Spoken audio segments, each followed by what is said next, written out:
What is up, good people? ProfessorTuron here, and today I'll bring you the UltraSun and UltraMoon coverage that I promised on Twitter. So here it is, everything that is revealed on the World's Weekend, this past weekend, of course. So before we start this video, like or dislike this video, so you can let me know if I can do better. Let that know in the comments down below. Also, the question for you guys is, what do you guys think of this news? Are you hyped for this news that you hear this past weekend? What are you looking forward to? And that kind of stuff. But without further ado, let's cover this because I have waited way too long for this. So let's start right now. So first picture that I wanted you to show is this picture in the trailer. I think everyone already saw the trailer. If not, the trailer is always down below in the comments, in the description I mean. For the English and the Japanese trailer, but this screenshot was really special for everybody because everybody was freaking out that Pokemon might follow you. But what I think of it is it's just an interaction for some sort, like Pokemon are interacting with you and that's why he follows you, because when we skip later on in the trailer we see that no other Pokemon is following you. So yeah, that's a little bit of a different view on things. So I don't think Pokemon following you will come back. I of course hope it will be, but yeah, personally I don't think it will be a big thing in this UltraSun and UltraMoon games. The next thing that we see is Kahili. In the previous games she was just an Elite Four member that was randomly put there for most people. She was mostly mentioned in the demos of Sun and Moon, but more news of her we didn't got exactly. We didn't know where she came from, what were passions and stuff. So as we can see from this screenshots, we see that she is performing some kind of Z-move, probably the Fly-In Z-move, Supersonic Sky Strike, and as she's set in a cave-like environment. So is she an Elite Four? Is she a trial captain now? Because personally I think the trial captains will still be there, and there will be an image coming up next that will maybe contradict both images of what I say, but I'll try to break it down what I think of it, of course. But like I said, I think Kahili will be a new trial captain for us to beat, and maybe then she becomes Elite Four member again. Who knows what we'll see about that. Then, us next, we see Ryuki back again. He was also a minor character in Sun and Moon. He was the one who challenges you if you did the Elite Four again. Yeah, of course you had to be lucky to face him, because it was all randomized and stuff. So I think he will play a bigger role here. Maybe he's a trial captain like Kahili, or just an Elite Four member, or he will guide you down his path. But what many people noticed was that the background where Ryuki is in looks like the Lieutenant Surge gym of the first generation. Now, my 2 cents of it is it isn't a gym. I'm gonna disband that theory right now because it looks like a gym, but it will be the same thing like we see on, I think, is it the second or third island, where Acerola and Tapu Bulu is. There was a certain park that really was reminiscent of Johto and had some hints of Kanto as well. So I think this will be a new building right next to it, or in the park itself, where you can visit this Lieutenant Surge like gym. And Ryuki will be there because he went to Kanto or something like that. And as you can see in the background, we also see a fighter, and I think it will be a combination of the Lieutenant Gym and the fighting dojo that we had in in the town where Sabrina was from. So yeah, Saffron City, of course. Wow, I didn't know why I couldn't remember that. So I think it would be a combination of those things, because yeah, we have the fighting trainer right there, and I think if you beat him and his students, then you will get a fighting Pokemon or something like that. So no gyms in my opinion. If they come back, I'm not disappointed of course, but I think the trials will be the main thing of UltraSun and UltraMoon, like they did in Sun and Moon of course. Then we see a screenshot of Haloli City, if I'm correct, where we pass this building. In this building you see the matchup standing in front of it. In Pokemon Sun and Moon there was just some building materials there, and now they really built some stuff there. And it's a really colorful building with the yellow, the blue and the red and the star in front. And if you walk past it you see the mirror right here, and you see the river in front of the Machamp and the camera next to it.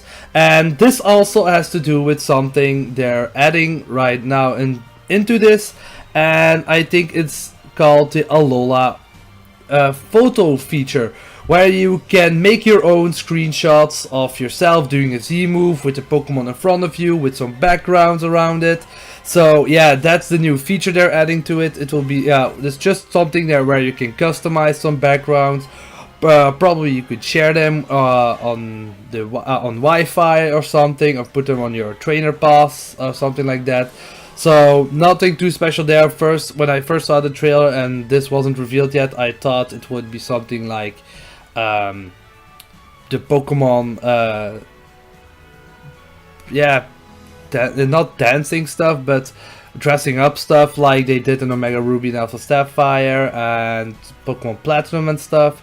But it's just a nice photo session hall where you can make pictures of yourself and your Pokemon with different poses and stuff. It's the same thing that they have added in Pokemon X and Y.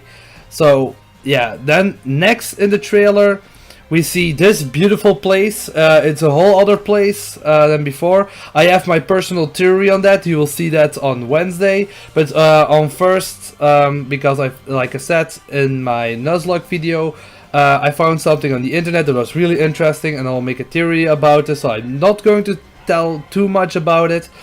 But as you can see, beautiful place, nice and open, a lot of green stuff. And a new trainer character that says the man with a straw hat on. So yeah, when I first saw this, I thought about that it would be the Lima trial captain place, but after the theory, it pretty much won me over. So, but like I said, you will see that on Wednesday. Then, of course, the news that we get new Z moves and that there will be a new item for us. It's not the Z ring anymore, but the Z power ring it's called, where we get new Z moves, and that it will alter some kind of Z moves as well. So what I'm thinking of it is that we get physical special splits of the Z moves. Now we have Gigavolt Havoc, and I think Gigavolt Havoc will be something for the physical electric type moves, and for the special moves it will be called High Voltage Spectrum or something like that. I don't know. If that's the name, I want some money out of Nintendo. Please contact me. But without further ado, I think this will be happening, and it's also mentioned that new Pokemon or specific Pokemon are going to get Z moves, and we also got that news confirmed on the same day as well. So we got our Kommo-o Z-move, which is called Clangerous Soul Blaze. Which hits both Pokemon on the field in double battle, which is really strong.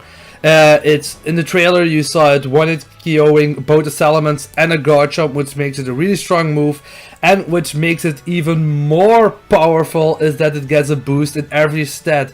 Yeah, you heard it really well. It gets a boost in attack, defense, special attack, special defense, and speed, which is like mind-shattering to me. Like, Kommo-o had already had some really good defenses, a good attack and special attack stat, only his speed was a bit lackluster, and he didn't have the good moves behind it. Like, I think his strongest fighting move was a Focus Blast, but yeah, everybody knows that tends to miss. And yeah, the Sky Uppercut wasn't the best physical move, so he was a kind of mediocre and disappointing pseudo-legendary. But with this even though his design looks pretty cool. But with this, I think he will be played in OU and maybe even in, yeah, not Ubers, but definitely OU or UU at the least with this ability. It's just a really big setup. He gets a boost, an ancient power boost on everything, and with a big chance to one-hit KO everything, except for fairies, of course. But yeah, like it looked like a really strong Z move, and yeah, I don't think he needed that much of a power boost. I think if he just got close combat or something, everybody would be happy and he would be much more played. But yeah, now with this ability, he will be played in Worlds 2018. I think that will happen, or at least some teams are going to tend to run it. Then, of course, another big news that we had was the new reveal of the Aloha Map. When I first watched this map, I didn't see a lot of new things. You saw of course, the dark cloud beyond Pony Island. And at the far right corner, I think right here or something, far right. I think it's Pokepelago. You remember the tree, so I don't think that's anything special. But thanks to someone at Pokeplayer with the name Dieter Reinert, which I like to call out for this, he did a bit of a search on everything that has changed, because some things had changed. He put some extra notes to it. You can see on the map that some details were added, like the pond of fish around the middle, some clouds that are covering up a bit of an island. On Pony Island we see some new rock formations coming. On Mele Mele Island, the left island, we see that some beaches have been added, some new buildings have been tweaked. On what's it, Ula Ula Island, where the Pokemon League is with the iceberg on the right, we see some new entrances, we see something new around the mountain. The updated Pokemon League is just, I think, because we now know there is a Pokemon League, so they added that. And then on the other island, on the last island, we see that there will be also new beaches added, or some, yeah, a new area added, or new buildings added. So mostly more buildings have been added, and little places have been added here and there, but nothing too major, which a bit disappoints me, to be honest with you guys. I really expected more to see, more to come from this, but maybe this is just a quick thing to see, and maybe there will be much more reveals when the game comes out. But yeah, so now I'm happy with the new added stuff, of course, but I expected more from this. Then we got on the Pokemon side as well the news that Necrozma will be a really big part of the story in this UltraSun and UltraMoon games. He will play a big centerpiece in this game. We already knew that with the new Solgaleo and Lunala forms, of course, that are happening right now. So yeah, I really think that is gonna be some really important stuff to see.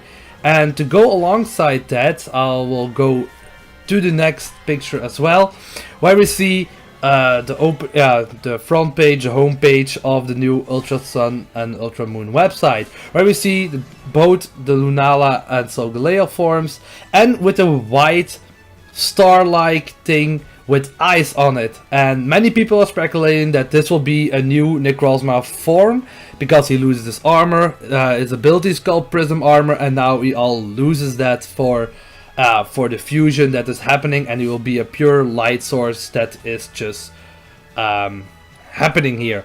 I personally think that this is a really correct guess from most of them. I'll join that squad for that theory that Necrozma will get indeed a new form or something. Another guess that I like to do, but which isn't that certain, of course, it's just a point blank, but it's something that I really notice, is maybe it could be a new Pixie-mon, like Mew or Shaman, with the stats of everything 100, because we don't have that yet in this generation of Pokemon Sun and Pokemon UltraSun and UltraMoon. So yeah, what's happening about that? Is it the first generation that we don't get something like that? Yeah, that's something I like to see happening, because most of these Pokemon tend to be really useful and competitive, and some new Pokemon is always nice to see. For everything else, I think I covered most of the things, most of the important things. Like I said, more details are in the description below, where I'll put the trailers there, from English and Japan, from the Kommo-o reveal, and from the website as well, where you can search down every bit of information that you like to see. Most of the things were just some art of the trainer classes as well, but yeah, we already saw those, and some news about Duskform Lycanroc. So I covered everything on this Pokemon UltraSun and UltraMoon news. I know I'm a bit late, but if you follow my Twitter, you know what happened. I had some problems with my recording software, and I hope this will will come up on YouTube very soon without any problems. But if you see this video, you know there weren't any problems, of course. So yeah, don't forget to like this video or dislike this video, so that you can let me know if I can do better. Another question, of course, is that what do you think for the new Z-moves? Who do you expect to get new Z-moves? Personally, I didn't really talk about that much in the Z-moves part, but I really think that Lunala and Solgaleo will get an Z-move along with the Crossman himself, and the Ultra Beast, and some couple other Pokemons like Dusk Lycanroc, and maybe some other Pokemons that are gonna bring up next, like fan favorites or something like that. So if you agree or disagree, let me know in the comments down below. You can also follow me on Twitter, where I can let you know if a video comes up, if something happens when a video doesn't come up or something like that, or just when you can talk to me, PM me or something like that. I already appreciate that. And like I said, that was everything covered for this news outlet for the Worlds 2017 weekend. Thanks for watching, thank you for your patience as well, and I see you guys in the next video. But remember everyone, train on!